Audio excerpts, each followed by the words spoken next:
వైజాగ్ నగరాన్ని అతలాకుతలం చేశాయి. బ్రేకింగ్ లో చూస్తున్నాం.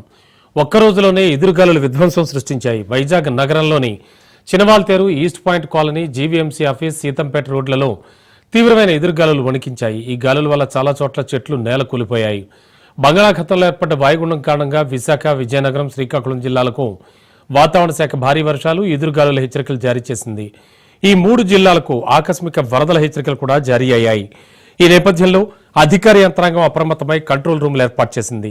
మన్యం జిల్లా కొమరాడ మండలంలో కళ్లికోట, పాత కళ్లికోట గ్రామాల్లో 100 ఎకరాల్లో పంట నష్టం జరిగింది. బంగాళాఖాతంలో వాయుగుండం ఎఫెక్ట్తో ఒరిస్సాలో కురుస్తున్న వర్షాలకు నాగావళి నది ఉధృతంగా ప్రవహించడంతో పాటు పలు గ్రామాలకు రాకపోకలు నిలిచిపోయాయి. అలాగే పశ్చిమ మధ్య బంగాళాఖాతం, దాన్ని ఆనుకున్న వాయువ్య బంగాళాఖాతంలో ఏర్పడ్డ వాయుగుండం గోపాల్పూర్ సమీపంలో దక్షిణ ఒడిశా వద్ద తీరం దాటింది. గంటకు 17 కిలోమీటర్ల వేగంతో ఉత్తర వాయువ్య దిశగా కదిలిన వాయుగుండం ఒడిశా తీరాన్ని దాటింది. ఇది దక్షిణ ఒడిశా మీదుగా ఉత్తర వాయువ్య దిశగా కదులుతూ కొద్దిసేపట్లో క్రమంగా బలహీనపడి వాయుగుండంగా మారే అవకాశం ఉన్నట్లుగా సమాచారం.